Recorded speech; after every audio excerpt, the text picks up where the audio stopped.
Hi everyone, my name is Harshit and I'm the director of business alliances of two brilliant marketing SaaS tools, RankWatch and WebSignals. I welcome you all to today's Marketing Legos Thought Leader interview.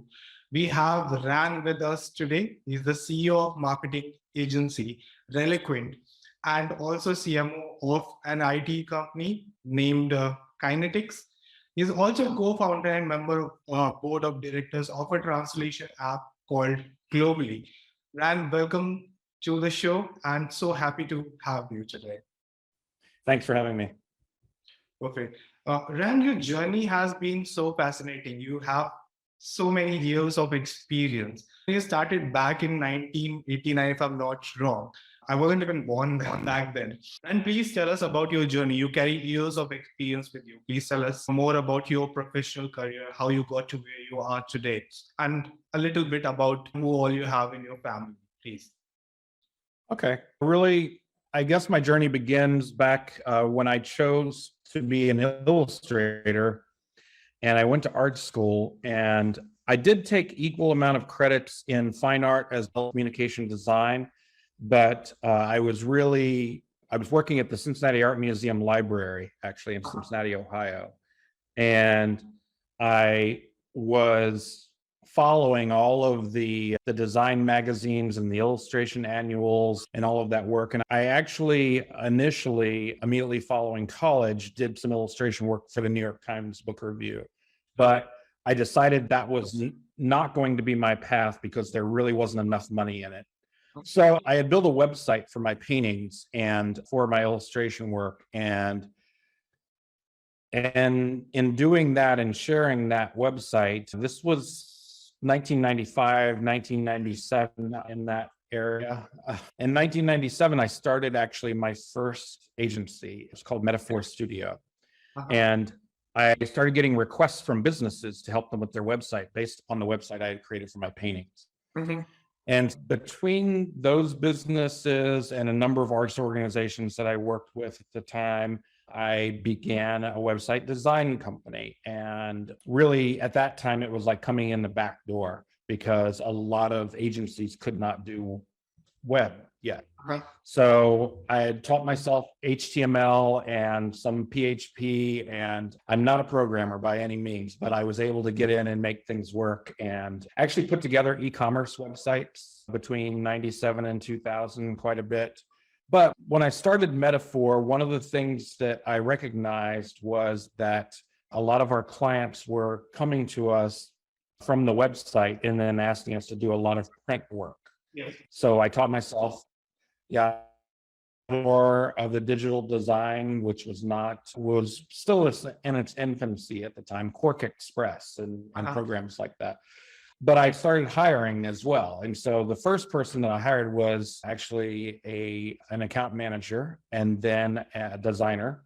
And I was doing sales primarily and working on the business. And so began to build that out. And within this year, had built it to 6 employees in the first year and really made it through the dot-com bust by being able to pivot. So going from just web or technology, which is the way that we had been seen, into branding, interactive, and advertising. So having that full breadth at that time. When people, your clients, basically come for website development. Anyways, like by the end of the project, they need marketing help, they need branding help. So that is something that naturally that requirement comes, and it's good to see. Yeah, we kept hearing from them, you've made our brand look so much better. Can you take over our printer? Can you redesign our logo or whatever the case may be?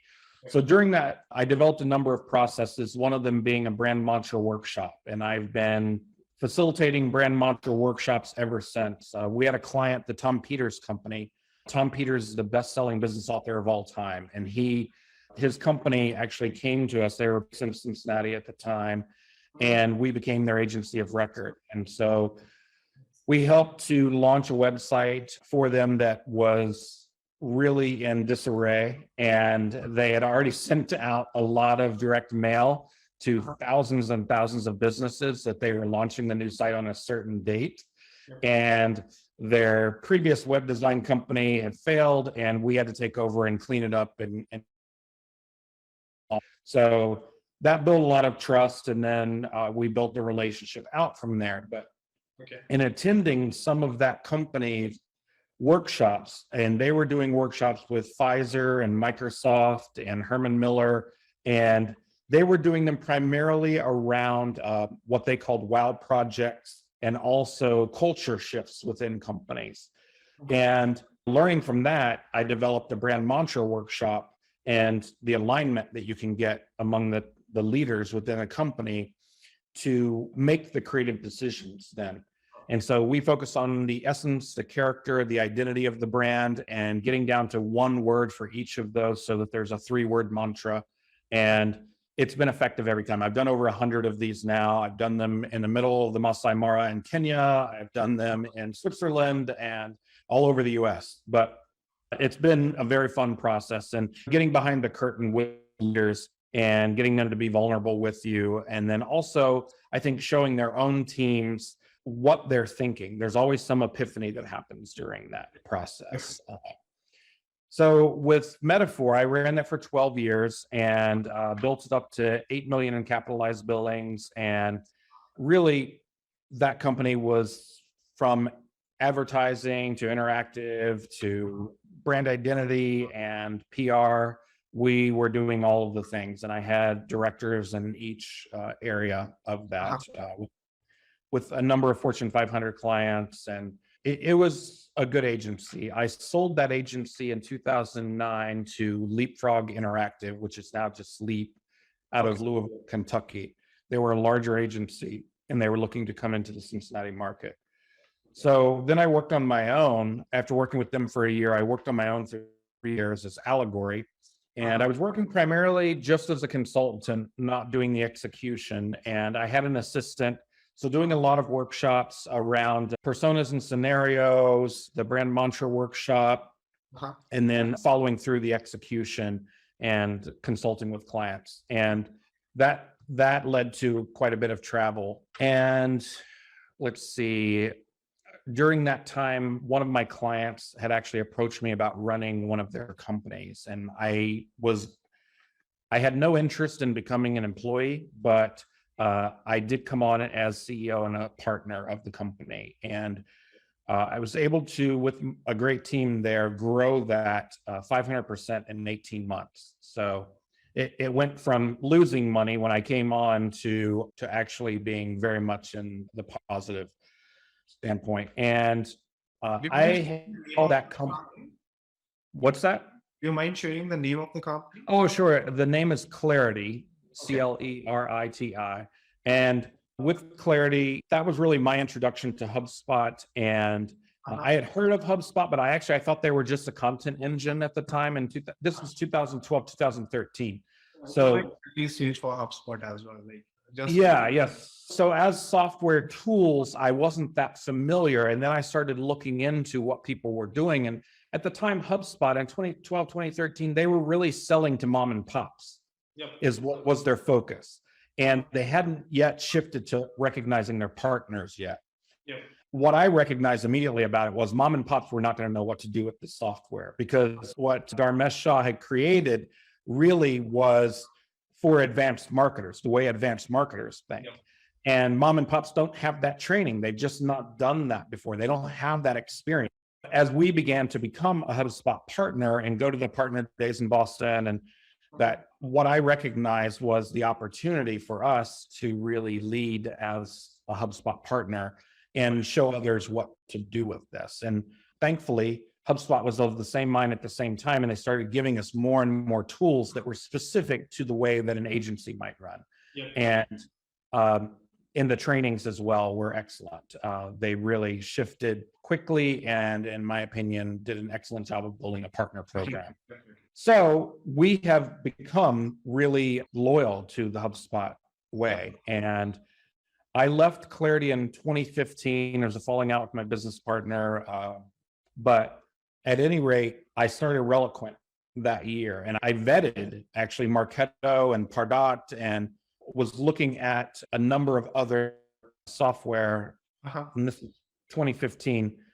And I just decided that HubSpot had the most integrated marketing automation tool. So I didn't have to go out and find a separate blogging tool or use WordPress for the blog, or I didn't have to go out and connect up the analytics from a separate piece. The CRM was built right in. And so there were a lot of things when I vetted them against Marketo and Pardot that it just seemed obvious that HubSpot was a tool that we were going to use. And so in the last 6, almost 7 years now with Relequint, we've really built up in the verticals of technology, healthcare, and manufacturing, and built clients that are growing. They have 20 to 30 times ROI by using, I start with our core growth catalyst framework.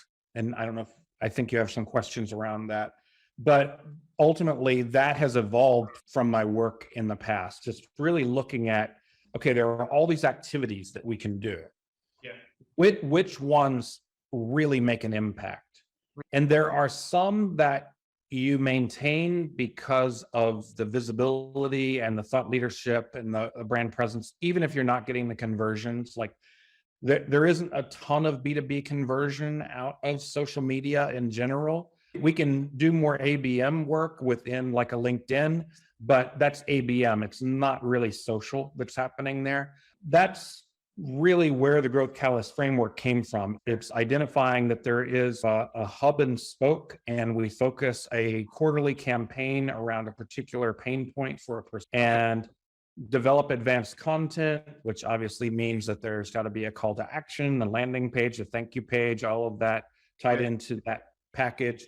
Setting up the workflows for the lead nurturing emails then, so to make sure that you're continuing to touch that prospect over time. And then the blogging for that quarter is really focused around that particular pain point so that you maintain a focus. And this is not only for the prospects purpose, but it's also for Google, so that Google sees that your company is focused on a particular issue and providing real information to solve that problem.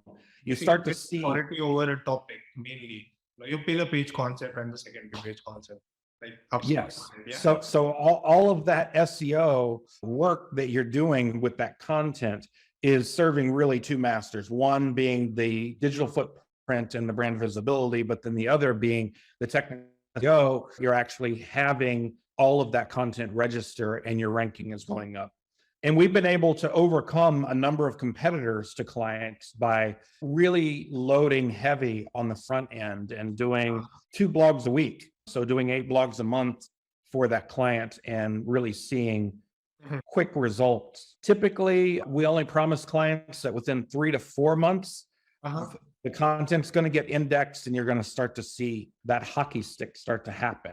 So with new traffic, and that traffic is going to be much more focused on the traffic that they had previously.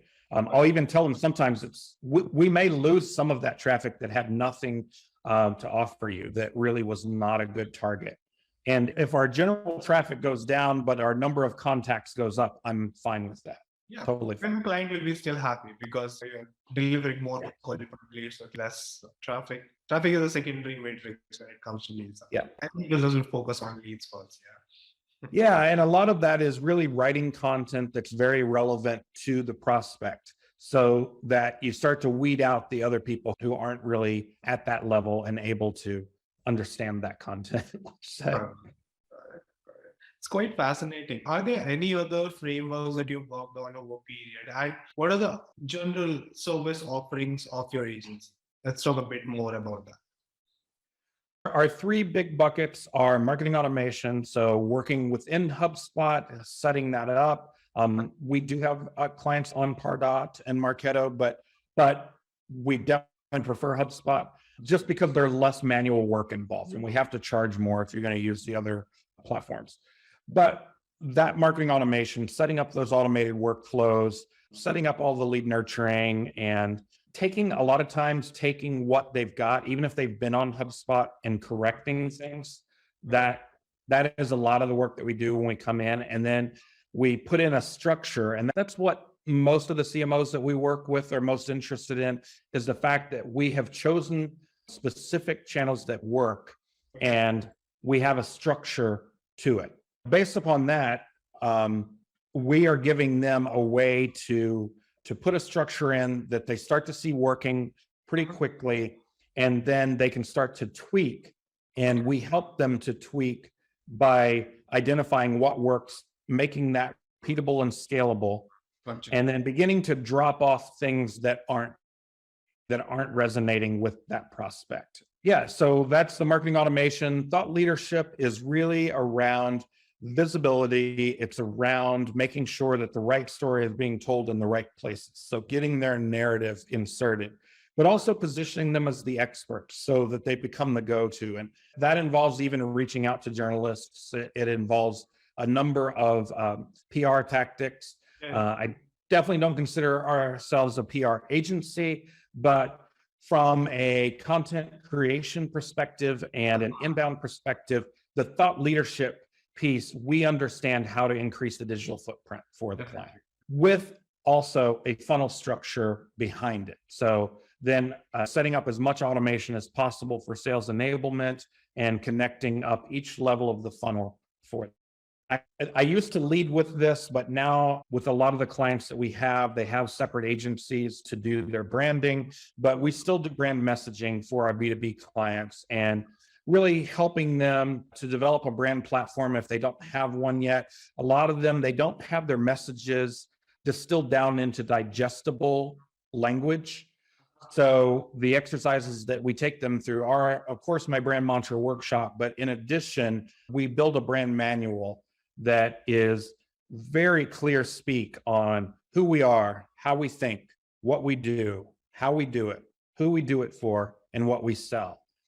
And I do that again with a team of the leaders and get them aligned around the language so that we're all speaking the same language and we're really listening for the voice of the customer. What language are they using when they're searching? Because if we don't get down to that, the SEO is often wrong. We're using industry terms, but we're not using people terms. And so when they go to search in Google, they're going to use their real language as opposed to what the formal corporate speak may be around. Because they're in the trenches. They're the ones doing the work and they need help. So when they go to look for information about it, they want the information to be at the level that they're working at, whatever that means. Keywords, search intent, all of that matters. Yeah. So formalized language usually isn't how they're typing into Google for the most part. Yeah, so that brand messaging is really so important, and developing a platform around that. Sometimes we have to help with guidelines because we're going to be producing all of the writing. We're going to be producing the design and production of the white papers and guides and ebooks and whatever the case may be. So we have to be aligned with them in regards to not only their design standards, but all of the language as well. So it's brilliant, actually. Please tell us a bit more about typical client journey in your agency and a few of the processes that you have in place and how exactly your team hierarchy looks like. So in terms of an overall customer journey, I try and help my clients think about not just jumping into inbound, but to really take a step back and think about from the point that person is a stranger. What do they have access to? What is there related to your brand that they can learn or understand without you knowing that they have any access to it? So whether they meet someone at an event or less now during COVID for sure, but or maybe they were over on lunch club and somebody talked about it, whatever the case may be, you can't necessarily know. So they're still a stranger. But the things that you can control is, are we talking to the right person? Do you have the right brand persona in mind? And are you speaking to what their needs are? Ultimately, are you positioned correctly in the industry? Are your differentiation points being spoken compared to your competition? Visually, is your brand, is your website, or are your materials, or even your webinars or your podcast reflecting the brand focused on the persona that you're supposed to be focused on. In many cases, there are disjointed messages and fragments being sent out there. And then ultimately, how is that all being expressed in everything that you are putting out there, from the website to any PDFs that are floating out there, whether there might be a trade show or maybe you're putting on a virtual event, or all of that coming to life. How do we bring it to life? So all of those things provide an opportunity for an impression to a stranger, right? That we just don't know, but we have to have the message as clear and concise as possible to make sure that we're hitting them. When they become a suspect, I put a suspect in before a prospect, is when they're more in the marketing qualified leads. They are an MQL because they heard a message and they responded to it in a way that we can track. So that we saw that PR message that went out, it attracted certain people and they're a marketing qualified lead. We don't know yet whether they're a sales qualified lead, but we know that they're a marketing qualified lead because something about the message reached them. And again, events, paid media this is really a lot of the way that we use Google Ads and some of the LinkedIn advertising. And that is that marketing message reaching the right audience? And are we drawing in the right community of people that we want? Also, very quick way to validate your message as well. If your target audience is actually engaging with your ads, that kind of like qualifies this is something which will work and you can scale. Yes. That's where a lot of A/B testing and that it really comes in handy in that area. And then moving from that suspect to a prospect. So they've come in as a marketing qualified lead. Now they're in our inbound funnel. They've come to the website. They're starting to interact with the materials. They're clicking on calls to action. They're reading our many blogs that they read. And we can see those behaviors and we can track those behaviors, so we can begin to understand them. And a lot of times clients tell us they don't want to store Gmail addresses, et cetera, in their database. And if they didn't come from a company email, that it's not the correct person. It's not necessarily true. Yes, we don't want someone in college that's researching a paper and they're just, coming to gather information. But at the same time, what we find is that a number of MBA students may be in the office of a much larger company and they might be working on a project. Yeah. And also some of the junior staff might be doing research for the senior staff and they don't want to use their work email and start to get spammed using a Gmail address. So we just have to watch the behaviors and see what they're doing and seeing if it connects to a sale or a sales opportunity. Because for us, we then move from being a prospect to being an opportunity. So is there an opportunity there? We know we've got the right person and we base that on, is this the right size company? Is this person a decision maker that we're talking to? What size opportunity is coming through? Can we qualify these things so that we know that it's a fit for our client? That's really a big piece of it. So that's where, in that opportunity stage, that's where we get to come in with sales enablement and make sure that as they show interest, that we are providing materials at each stage of interest, and that we have automated emails that can go out and we move them from one stage of the sales process to the next. And we really get down to that defined opportunity. Yeah, something I should say for those that aren't necessarily HubSpot educated is we always look at the sales funnel in terms of awareness, consideration, and decision. So at the awareness stage, they're just teaching themselves about what their problem is. They don't have a name for it yet. So they're all about information that can educate them. And that's where white papers and guides come in really handy at the top of the funnel in that way. At the consideration stage, now they've taught themselves, or they already knew when they came in. You don't know exactly where someone's going to enter in at, but they are considering the ways to solve their problem. Now that they have a name for their problem, they're really considering the ways that they could solve their problem. So they're doing research to figure out the ways that they could solve their problem. Maybe they already have somebody in doing something and they're having a lot of pain around it. Maybe the industry has moved on from the way that they've been solving their problem. So they have to go and they have to educate themselves as to the ways that they could solve their problem. And so we want to provide good information at that stage. And I find that webinars work really well at that middle stage where they're trying to educate themselves. They want to go to where there's an expert talking about things, but case studies work really well in there. They're trying to compare things. So when they get to the bottom of the funnel, they're ready to make a decision. They've decided how they want to solve their problem. And now they're really looking to compare you against your competitors in terms of, who do I want to work with to solve this problem now? Right? It's, which approach do I like? Which people do I like? Which tools do I like that they've created to solve this problem? So at that point, they're typically ready to talk to someone. So anything that you can give them, whether it's a 30-minute consultation, a product demo, a tour, whatever the case may be, that you can interact with them, they're ready for that. And they show that they're ready for that.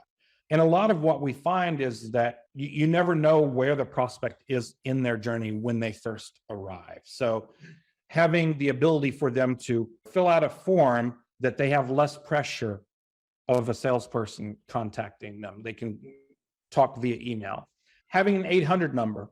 Okay, I just want to talk to somebody right now. I got a bunch of questions, or live chat. So live chat, they could get a quick answer to a question that will help them make a decision whether they want to meet with you or not. So having all of those available options is going to reach the broader audience, because you don't know what their psychological state is. You don't know where they are in the journey. You don't know what kind of question that they need to ask, that kind of thing. So give them every option, whichever one feels comfortable to them, where they are.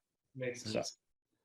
Please, Ran, tell us a bit more about, basically, since you help companies with the automation as well. There might be like tons of businesses that you stumble across who are not even ready or have adopted a CRM or automation yet for their business.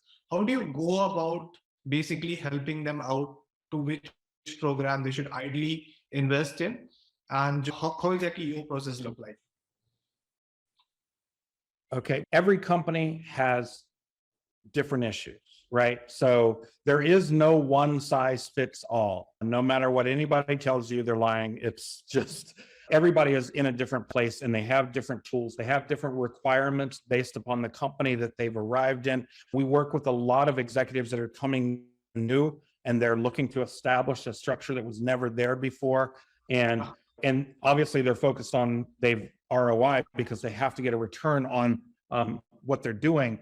But part of their job is to also put that structure in place. So we look at where the company is, and the majority of the companies that we work with are in the 50 to 500 million revenue range. We do have a number of smaller ones that have come from my network from past work, but startups and SaaS and that kind of thing. Those with CEOs that I think have a proven track record that they're going to get growth. But really understanding all of the aspects of how big is their sales team? How much experience do they have? Are they more hunters and gatherers, or are they kind of relationship builders, and they're going to sit back a little more? And so really thinking that through, but understanding what experience do they have with content marketing? Are they experienced at all about this? Do they understand the difference between a blog that we're going to write and an industry level paper that might be submitted to a scientific journal? Very different things, right? The kind of content that we're trying to create is just to get the attention of the purchaser on the other side, not the scientist on the other side. So very different. And so if we can gauge who that purchaser is and understand what their needs are enough to get the two connected, then we can bring the scientists from our side to talk to the scientists of their side. But it's for that company to understand that the level of content that needs to be created doesn't all have to be journal worthy. Published content is very important as well. It's all has to be correct. One of the best compliments that we get is when someone says, I'm actually learning things about our industry from our own blog. And that's great, because that means that our writers are doing their research. They're staying ahead of the curve. They're teaching something to the industry, which is wonderful. That's true. That's true. Actually, Ram, compared to the discipline of SEO, marketing automation Yeah. is pretty new. Like you are one of the early adopters of marketing automation, but eventually it broadly falls under content marketing and inbound marketing. How exactly do you integrate both of these more effectively?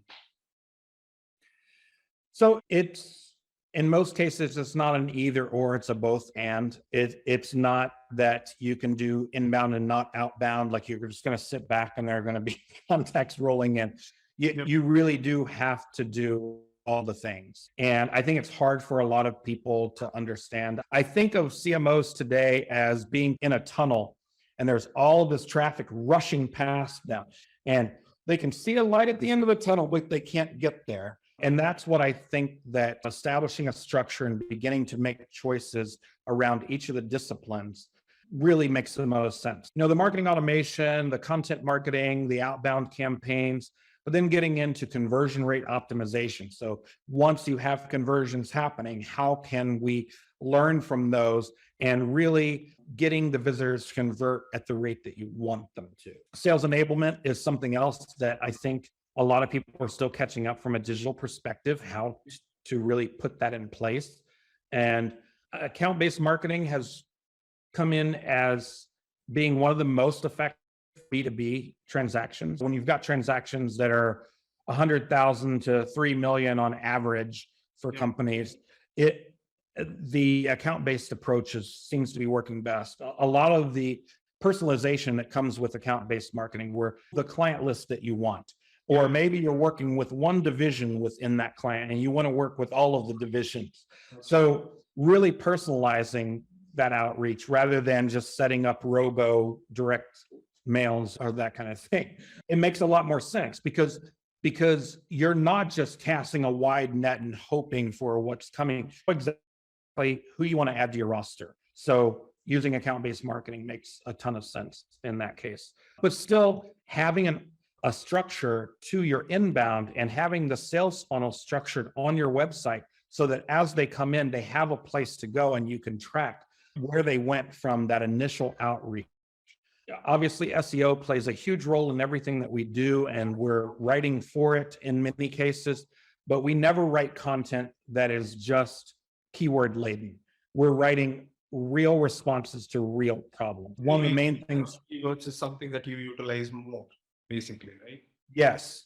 Real information. We want this to be newsworthy facts. That's really what we want. That we don't want it just to be filled with phrases and keywords, because we want them to follow and we want them to continue to learn, and we want to follow up with lead nurturing emails with more valuable information. And then pay-per-click still has a role. Like we want to drive more people into the top of the funnel most of the time. You don't necessarily get them to go directly to a landing page and download what you want them to download. You're developing a relationship with them. And so as you can get in front of them, make sure that you're seen as an option, then the more you can tell that story. You got to have all of the other work built up behind that so that when they arrive at your website, they feel like you are an expert. So. Yeah. Gotcha. And Ran, few measures basically on how you improve the marketing content, because just like you mentioned, personalization is something which is the very key to success. How exactly do you measure, and if you can share a few pointers on how you improve the marketing content altogether? Most of that is based upon data. So we're learning from the data what is working and what is not working. And we're paying very close attention to what competition is doing. And the SEO is something that is changing, I feel like every hour of every day. I used to say every day, but it's every hour of every day. So from a technical standpoint of staying on top of how do we maximize this investment in this content, I still try and make sure that everyone understands the value of creating real content, that it's an asset. It's an asset that continues to deliver over time. And with advertising, I always call it a pop and drop.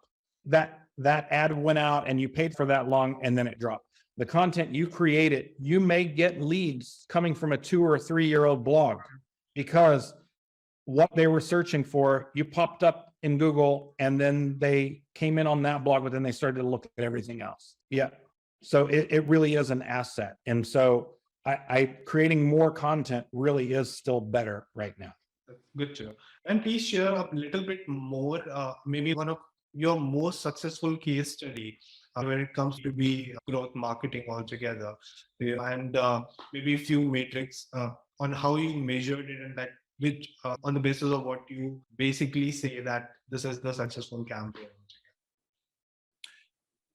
So our still to date, our very best case study is a manufacturing company that we brought in $7 million in the first 8 months of working with them. Oh. And it was 2 whale accounts for them. So one was a $5 million and one was a $2 million account. But we could track both of those back to a Google ad that showed up for a search that they were doing. They clicked on that. They landed at a pillar page that we had created around, in this case, industrial packaging specifically. And obviously it was filled with lots of good information, a number of calls to action based upon where they're at in the funnel. We pushed that also out through LinkedIn profiles of the executives, making sure that those posts, the blogs related to that, were sponsored posts on LinkedIn. And that initial work with the ads is really what brought them to the page. But then all of the work that they did, we watched how many blogs did they read before they contacted us. Then they did all 3 things. They filled out a form, got impatient, continued looking on the website. We had Hotjar on there. We could see what the cursor was doing the entire session, right? And then they went to live chat and they started asking a couple questions on live chat. And that then moves them over to call the 800 number because they really just wanted to have a conversation. Enough of the initial questions that they had were getting answered that kept checking boxes. And then it brought them on, and that was a 5 million. Yeah, that. And this is another one of those cases. So this specifically was an MBA class was doing a project for a client that ended up, they were working on a project for the end client. And that brought the 2 together. So because that content was there, it brought them to the right place. But it was a perfect example of seeing how all of the different vehicles were at play during. If you pull any one of those out of there, then it could have either slowed down the momentum, or it could have given them an opportunity to go to somebody else's website and click on that next link down and search. Yeah. And anyways, when you get visitors from the ads, the span duration for which they stay is pretty low. So you have to make the best within few seconds. You have to be very clever with your landing page. And I give this client credit. They had recognized that in the first 5 months of working with them, before these big accounts came, that we had brought them more contacts than in the previous 5 years combined of like their web work. So just producing that content, advertising it out there, doing that promotion was working for them. And they organized around that. They actually use Kaizen. So they're a 360 kind of company, and Kaizen 360. And they had organized around that with basically naming our inbound leads as A, B, or C clients. Gotcha. So the A clients, they would actually organize engineers around that lead because it met all of their criteria. It was fully qualified sales lead. So they would bring a team of 6 engineers together to help that salesperson put together the most airtight proposal that they could. It was not general at all. It was very specific. The B level, they might have 2 engineers on helping that salesperson, and they were less qualified, but they met a certain number of criteria. So they still wanted it to be a tight estimate instead of a loose estimate. And then the C-level client, the way that they saw that, it was more order taking. They were coming in, they already had their needs established, and it was just order taking. So Gotcha. Interesting. Since Ran, you have built 2 agencies from scratch, I'm sure you must have any horror story to share with our viewers. Any client gone bad, or any relationship because of maybe they were unhappy with the services or any other reason. Would love to know your story. Yeah, there are always factors where you can't control. but there are things that are happening for the client that we had a very large client that they stopped receiving their funding. They did not get their next level of investment and they had to cut services. Or we had one client, and probably not the best fit, but they were doing more wholesale furniture warehouses and things, and they were using inbound, and it just did not work fast enough for them. It just, in terms of, we had another one that was e-commerce client, and while we were growing at a very high rate in terms of percentage, we were still not meeting their needs in terms of their e-commerce turnover. And that one was B2B. They hospitality industry, and we still did not meet. They had not met those numbers before, I'll say, but they thought switching to us would be the magic bullet, and it wasn't the magic bullet. And there are cases like that where I'll actually refer them to a partner that we may have that is going to do something that's going to be more immediate, and it's less long view. And I say right up front, though, we are focused on the long view. So after that 3 to 4 months where the traffic starts to uptick, in months 4 to 6, we really want to see very qualified leads coming in. And months 6 to 9, we want to know that you have brand new proposals and estimates out there that you did not have without this content. So that by month 9, I'm going to ask for a renewal for our next year's contract, because we want to work on the next quarter, the first quarter of the next year. We want to be working on that. So actually, because a lot of B2B marketers actually struggle with two things: meeting clients' branding goals, and then hitting those revenue targets. How do you deal with situations like these? How do you prioritize? No, that is a great question. One of the things that I don't do now is we don't take on project work for the branding or a new website alone. If they're not going to promote it and they're not going to use a marketing automation approach, they're not a fit for us. That's clever. Because so many clients that we would take on before, we would do a rebranding or we would develop a new website that's beautiful, and then they would say it didn't work. What are you doing to advertising? What are you doing to market it? We thought we would just and why did you think that was going to work on its own? It's not a build it, they will come situation. It's really not. So we really do focus on those clients that are committed to a longer form. So even if they are focused on more the brand side of things, we work with them to identify the KPIs that matter the most to them, so that we can still show that we move the needle in regards to that. So we need benchmarks, and then we need goals. So in order to achieve this objective, we are able to get closer and closer to the goals, if not blowing them out of the water in some cases. But yeah, I think bundling the services is actually very clever. You have multiple touch points and multiple engines running at the same time. So that kind of one thing isn't working, and maybe like a little bit sloppy pace. There is something other. Increase the budget on advertising. Yes. Try to meet the revenue target. It's like pulling levers. Yes. That's clever. I completely. Yeah. Then we're coming to an end here, and please share your final thoughts with our viewers and what do you think about the overall, any final message that you would like to share with them? I think the thing that everyone is finally getting around to now that we're in 2022 is that there is no digital marketing. It's all marketing, right? And what we have to do is look at what tools are available to us and make sure that we're using those tools that make the most sense to the person that's buying. That's really what it comes down to. So developing your ideal customer profile and understanding the buyer personas within that. If you don't have that part, it's unlikely that you're going to be successful. Yeah. Because everything that you do after that should be very specific to those people. That's really critical to all of it. Just being all about your brand and promoting out how great you are, that doesn't work anymore. It's not the way that it works. So particularly on larger B2B sales, which is what we focus on, you really have to be focused on what are they trying to solve and recognizing they've got 1,000 other things going on that getting their attention, you have to be in the same mindset of where they are at the time. What problem are they trying to solve? Absolutely. Absolutely. Thank you so much. Thank you so much, man, for all the valuable tips and all the information that you've shared with us today. And I appreciate all the time. Thank you.